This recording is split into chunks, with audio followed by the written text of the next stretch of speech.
Hello students, Standard 8 Physics, Unit 2, Forces and Pressure lesson பார்த்துக்கிட்டு இருக்கோம். அதில் இன்னைக்கு நம்ம பார்க்குற டாபிக் வந்து Factors affecting friction and advantages and disadvantages of friction and lastly increasing and decreasing friction. The first topic of today's class is Factors affecting friction. Now there are three factors which affect friction. What are they? Number 1, nature of a surface. Number 2, weight of the body. And number 3, area of contact. So three factors கொடுத்திருக்காங்க உங்க bookல. So let us see one by one. First one, nature of a surface. So nature of surface இதை understand பண்றதுக்கு உங்க bookல வந்து ஒரு activity கொடுத்திருப்பாங்க. Activity 13. So let us see அதில் என்ன கொடுத்திருக்காங்க. So you have to arrange some notebooks one over the other to form a platform on a table. Keep a wide scale such as a slide such that one of its ends rests on the pile of books. Take different kinds of materials like cotton, cloth, plastic paper, newspaper, writing pad, etc. and place some glass marbles in a bowl placed on the table. அதுக்கு meaning என்னன்னா ஒரு டேபிள்ல நம்ம books எல்லாம் arrange பண்றோம். Files of note புக்ஸா இருக்கலாம் இல்ல புக்ஸா இருக்கலாம். It is arrange one over the other. ஒன்னுக்கு மேல ஒன்னு நம்ம என்ன செய்யறோம், அரேஞ்ச் பண்றோம். So suppose you are taking 6 to 7 note books one after the other மேல மேல நம்ம அரேஞ்ச் பண்றோம். மேல மேல அரேஞ்ச் பண்ணோம்னா உங்களுக்கு ஒரு ஹைட்ல அந்த நோட் புக்ஸ் வந்து ஒரு ஹைட்ல வந்து வந்துடும். அந்த ஹைட்ல இருந்து இன்னொரு ஸ்கேல் லாங் சைஸ் ஸ்கேல் கூட எடுத்துக்கலாம், இல்லை வேற ஏதாவது ஸ்லைட் அந்த மாதிரி ஒன்று எடுத்துக்கலாம். ஸோ அந்த லாங் சைஸ் ஸ்கேலோட ஒரு எண்ட் வந்து நோட் புக்கோட மேலே அந்த டாப் எண்ட்ல இருக்கும், இன்னொரு எண்ட் வந்து டேபிளை டச் பண்ணணும். சரியா? டேபிள் டச் பண்ற எண்டில் வந்து இந்த அங்கனுக்குள்ள வந்து you have to use different materials, right? Different materials என்னது? Cotton cloth, plastic paper, news paper, writing pad, இதெல்லாம் நம்ம ஒன் பை ஒன் அரேஞ்ச் பண்ணிட்டு அதில் வந்து என்ன செய்யறோம், கிளாஸ் மார்பிள் வந்து மேலே இருந்து நம்ம உருட்டி விடணும், ரைட்டா? ஸோ நம்ம என்ன சொல்றேன்னு புரியுதா? So 4 to 5 notebooks arrange பண்றீங்க, லாங் சைஸ் ஸ்கேல் எடுக்கிறீங்க. ஒரு end of the long size scale note புக்கோட டாப்ல வச்சுக்கணும், இன்னொரு end of the long size scale டேபிளோட எண்டில் இருக்கும். ஸோ உனக்கு வந்து ஒரு ஸ்லைட் மாதிரி வரும், ரைட்? சறுக்கி விளையாடுறாங்க அந்த மாதிரி ஒரு ஷேப்ல அந்த ஸ்கேல் நிற்கும்.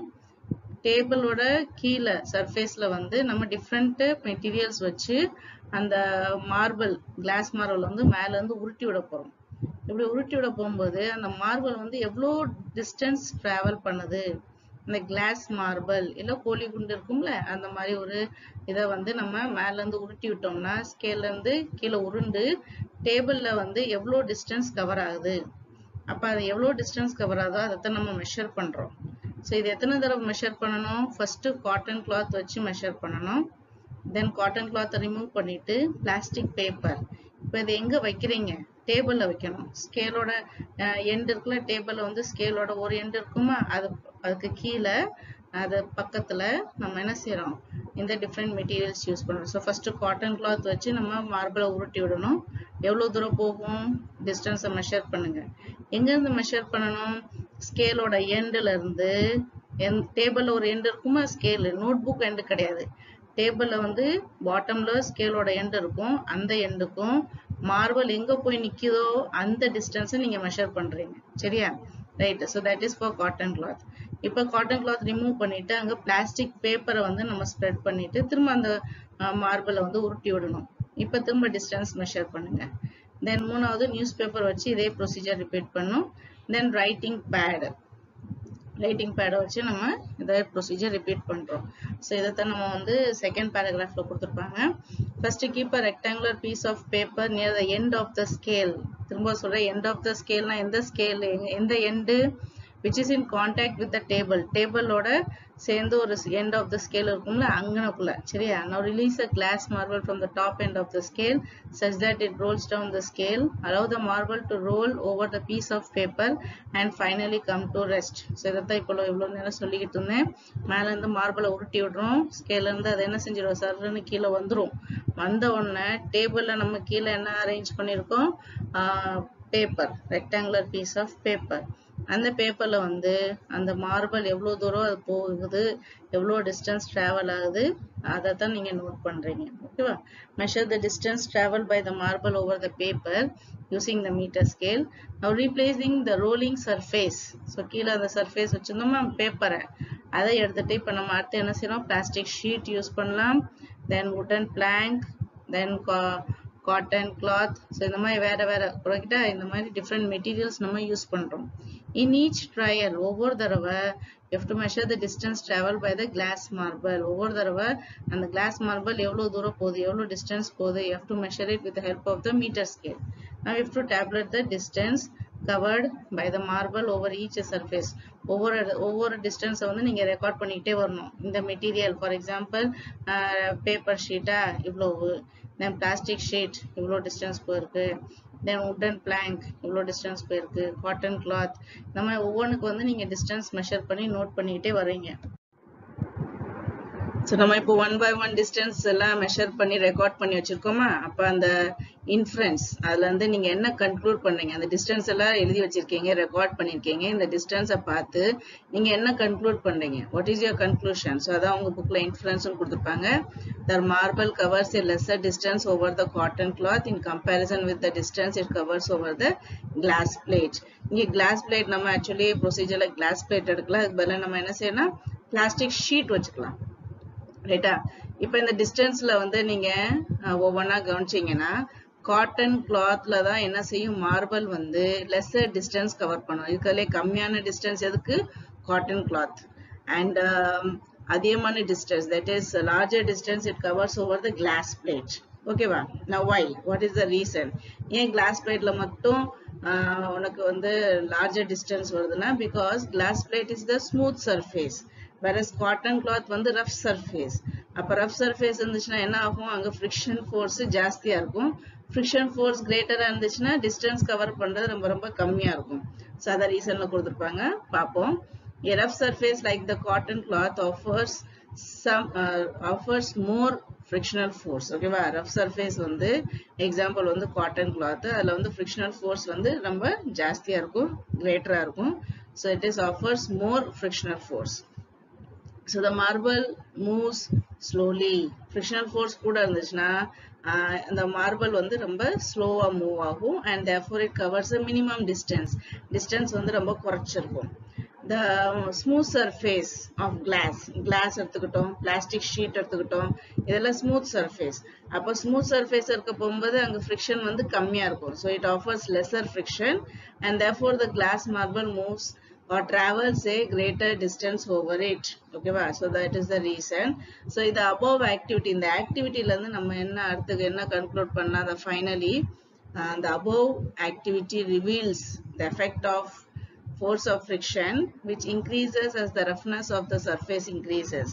So கடைசியா நம்ம என்ன சொல்வோம், என்ன முடிக்கலாம், எப்படி முடிக்கலாம், surface ஓட roughness, surface வந்து rough-ஆ இருந்துச்சுன்னா அந்த roughness increase ஆயிடுச்சுன்னா கண்டிப்பா அந்த effect of force of friction will also increase. ஓகேவா? roughness increase ஆயிடுச்சுன்னா effect of force of friction will also increase. Now it is easy to walk or ride a vehicle on a road. roadல வந்து நம்ம ஈஸியா என்ன செய்யலாம், பைசைக்கிளோ இல்லோ காரோ நம்ம ஈஸியா ரைட் பண்ணலாம். அதே மாதிரி it is easy to walk also, நம்ம ஈஸியா நடக்கலாம். பட் இதே இதுனா if you go on sandல வந்து நம்மளால நடக்க முடியாது. Why? Because sand offers greater friction.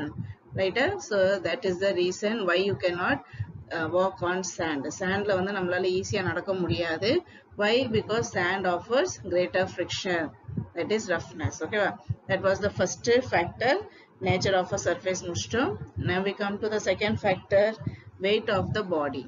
weight of the body எப்படி எக்ஸ்பிளைன் பண்ணிருக்காங்கன்னா, நம்ம வந்து சைக்கிள்ல நீங்க ஒரு ஆளா சைக்கிள்ல போறீங்க, போகும்போது you can easily right the cycle வந்து ஈஸியா பெடல் பண்ணலாம். பட் அதே இது சைக்கிளோட கேரியர்ல வந்து நம்ம ஒரு லோடு வச்சிருக்கோம், ஒரு ஹெவி லோடு. அதுல வச்சுட்டு உங்களால அந்த சைக்கிளை ஈஸியா ரைட் பண்ண முடியுமா, ஈஸியா பெடல் பண்ண முடியுமா, முடியாது. ஏன், அதான் இதுல கொடுத்துருக்காங்க. ஸோ பார்ப்போம். It is easy to pedal your cycle without any load on its கேரியர்ல எந்த ஒரு லோடு இல்லை, எந்த ஒரு வெயிட் இல்லை. அப்ப நம்ம ஈஸியா சைக்கிளை பெடல் பண்ணலாம். with a load placed on its carrier. இப்போ நம்ம கேரியர்ல வந்து ஒரு பெரிய லோட் வச்சிருக்கோம், ஒரு வெயிட்டான பொருள் வச்சிருக்கோம். It is difficult to move it. So நம்மளால சைக்கிள் ரைட் பண்றது வந்து கொஞ்சம் கஷ்டமா இருக்கும். Because the weight of the carrier increases the friction. நம்ம கேரியர்ல வந்து வெயிட் வச்சோம்னா அந்த வெயிட் என்ன செய்யுது, ஃப்ரிக்ஷனை இன்க்ரீஸ் பண்ணுது. இப்போ ஃப்ரிக்ஷன் எதுக்கு நடுவில் இருக்க ஃப்ரிக்ஷன் இன்க்ரீஸ் பண்ணுது? So it increases the friction between the surface of the tire and the road. இப்போ ரோட்ல தான் நம்ம சைக்கிள் டயர் வந்து ரோல் ஆகிக்கிட்டே போகுது. ஸோ நம்ம மட்டும் இருந்துச்சுன்னா வெயிட் கம்மியா இருந்துச்சு, வெயிட் கம்மியா இருக்க போகும்போது ஃப்ரிக்ஷன் கம்மியா இருந்துச்சு. ஸோ ஈஸியா நம்மளால ரைட் பண்ண முடியும். பட் அதே இது கேரியர்ல நம்ம வெயிட் வச்சுட்டோம், வெயிட் வச்சோன்னு என்ன ஆகும், வெயிட் வந்து ஃப்ரிக்ஷன் இன்க்ரீஸ் பண்ணுது. ஃப்ரிக்ஷன் இன்க்ரீஸ் ஆயிடுச்சுன்னா அந்த சர்ஃபேஸ் ஆஃப் த டயருக்கு ரோடுக்குள்ள இருக்க ஃப்ரிக்ஷன் இன்க்ரீஸ் ஆயிடுச்சுன்னா it will be difficult to right the bicycle. Next we come to the third factor, that is area of contact. சரியா, என்னன்னு கொடுத்திருக்காங்க பாப்போம். For a given weight, the friction is directly related to the area of contact between the two surface. So ஒரு particular weightக்கு வந்து நம்ம consider பண்ணோம்னா அப்ப friction வந்து it is directly related to the area of contact. Frictionக்கும் area of contactக்கு ஒரு relation இருக்கு. If the area of contact is greater, the friction will be greater. Area of contact பெருசா இருந்துச்சுன்னா, greater இருந்துச்சுன்னா கண்டிப்பா அங்க friction will also increase. அதுக்கு example கொடுத்திருப்பாங்க. A road roller has a broad base. எல்லாரும் பார்த்துப்பீங்க, ரோட் ரோலர் வந்து அதோட அந்த பேஸ் வந்து எப்படி இருக்கு, ரொம்ப பெருசா இருக்கும், ப்ராடா இருக்கும். So broad base. ஸோ அங்க ஏரியா ஆஃப் கான்டாக்ட் இன்க்ரீஸ் ஆயிடுச்சா, so it offers more friction on the road. So base area increase ஆனதுனால friction also increases. So it offers more friction on the road. But a cycle has a least friction. இப்போ road ரோலரோட பேஸும் நம்ம சைக்கிளோட tyre ரெண்டையும் compare பண்ண போகும்போது cycle tyre வந்து அதோட ஏரியா வந்து ரொம்ப ரொம்ப கம்மி. So therefore cycle has a least friction since the area of contact of the tire with the surface of the road is less. Okay va? So that is the comparison for area of contact. So இதோட நம்ம வந்து factors affecting friction முடிச்சிட்டோம். Next we come to the next topic, advantages of friction. Friction ஓட advantages. So what are they? So நம்ம day to day லைஃப்ல வந்து நிறைய activities பண்றோம். ஸோ எல்லா ஆக்டிவிட்டிஸுமே கண்டிப்பா ஃப்ரிக்ஷன் இருக்கணும். ஃப்ரிக்ஷன் இருந்தால் தான் நம்மளால எல்லா ஒர்க்குமே பண்ண முடியும். ஃபார் எக்ஸாம்பிள் நீங்க நோட் புக்ல வந்து பென்னோ பென்சில் வச்சு எழுதுறீங்க. ஸோ கையில வந்து சப்போஸ் ஆயில் இருக்கு, உங்க ஹேண்ட்ஸ்ல வந்து ஆயில் அப்ளை பண்ணிட்டு நீ அந்த பென்னை வச்சு எழுதணும்னா உன்னால ஈஸியா எழுத முடியுமா? முடியாது. ஸோ அங்க ஃப்ரிக்ஷன் கம்மியா இருந்துச்சு, ஃப்ரிக்ஷன் இல்லை. ஓகேவா? ஸோ அதே மாதிரி இங்க நிறைய எக்ஸாம்பிள்ஸ் கொடுத்துருப்பாங்க. So let us see.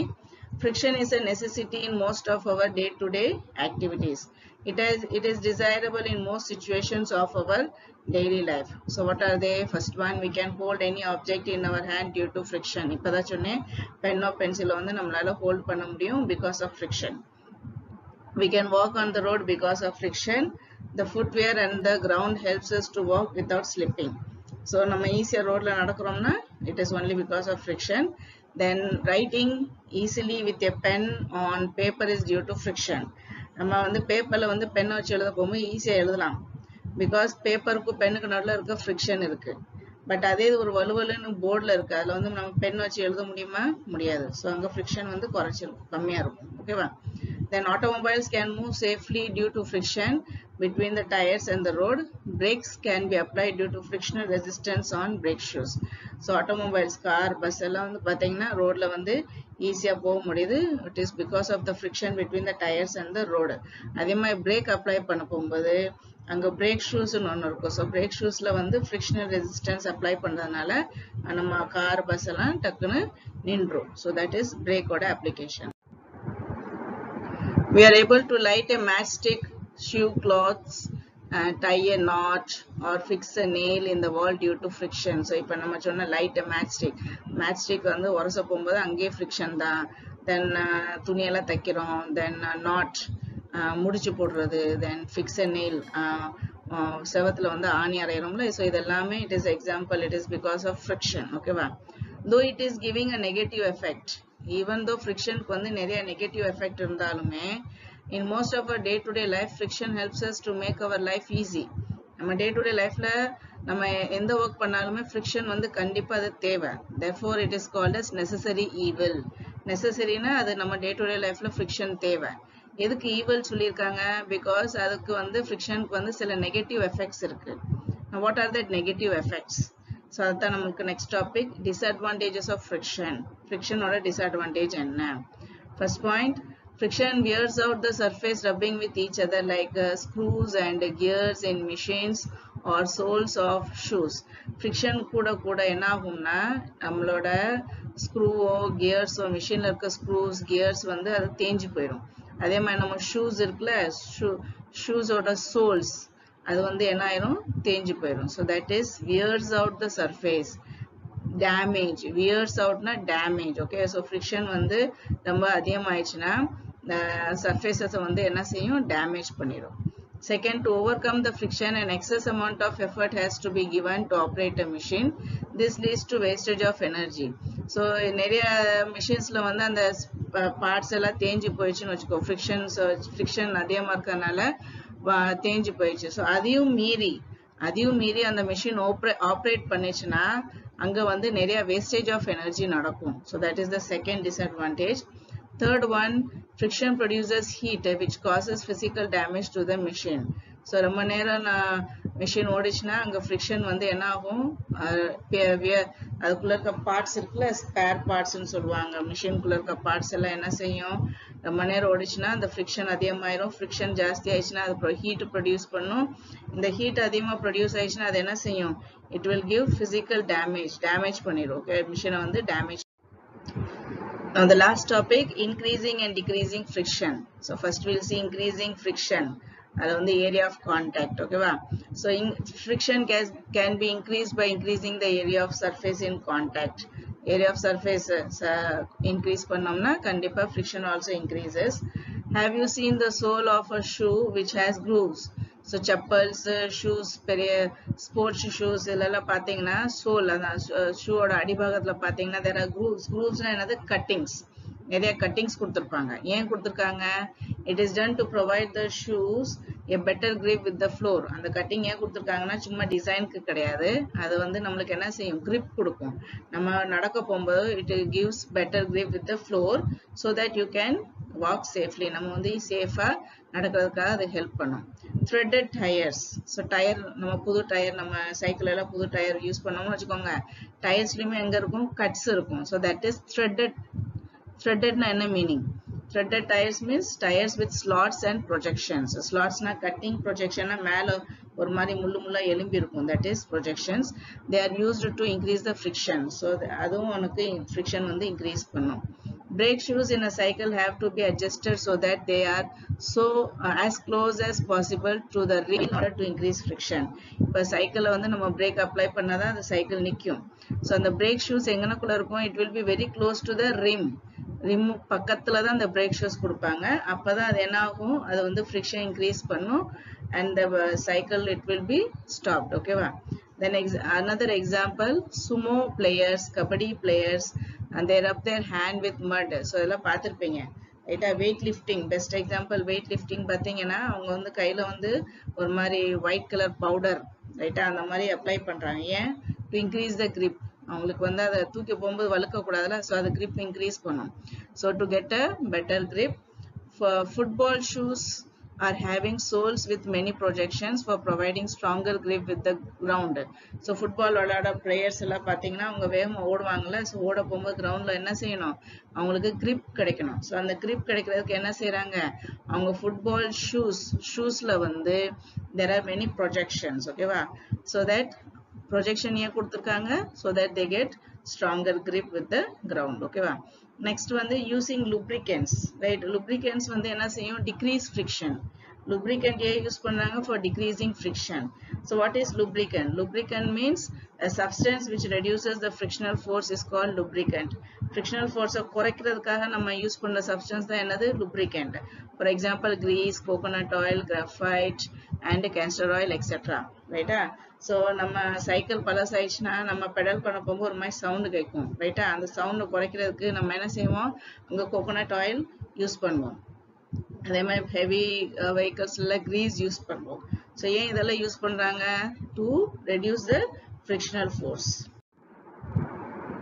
இப்போ நம்ம சொன்னோம்ல ஆயில் கிரீஸ் இதெல்லாம் lubricants அது வந்து reduces the friction சொன்னோமா ஸோ அது எப்படி reduce பண்ணோம் the lubricants fill up the gaps in the irregular surfaces between the bodies in contact so நம்ம அந்த lubricants போட்டோன்னா என்ன ஆகும் அந்த irregular surface குள்ள போய் அது போய் நின்றுக்கிறோம் அது fill ஆயிரும் அந்த it will fill the gaps ஓகேவா so this provides a smoother layer thus preventing a direct contact between their rough surface so lubricant போட்டோன்னா அது என்ன ஆகும் ஒரு smooth layer provide பண்ணும் smooth layer provide பண்ண பிறகு அது என்ன செய்யும் அந்த rough surface குள்ள இருக்க direct contact வந்து prevent பண்ணும் தடுக்கும் the last point is using ball bearings so இதனை எல்லாரும் நிறைய பேர் பார்த்திருப்பீங்க ball bearings சின்ன சின்ன உருண்டையா இருக்கும் அந்த metal balls ன்னு சொல்வாங்க so இதுவும் நம்ம சைக்கிள்லயே தான் பார்த்திருப்போம் since the rolling friction is smaller than sliding friction வந்து sliding friction ஓட compare பண்ணும்போது it is small so therefore sliding is replaced by rolling and with the usage of ball bearings okay va sliding friction வந்து நம்ம rolling friction மாத்தலாம் replace பண்ணலாம் எப்படி by the uses of ball bearings okay va ball bearings use பண்ணனும் so you can see the lead shots in the bearings of the cycle hub இப்போதான் நான் சொன்னேன் cycle hubல வந்து சின்ன சின்ன உருண்டையா இருக்கும் and that is called as lead shots or ball bearings okay va that is what is the sliding is replaced by rolling friction வந்து நம்ம யூஸ் பண்றோம் cycle ல okay va thank you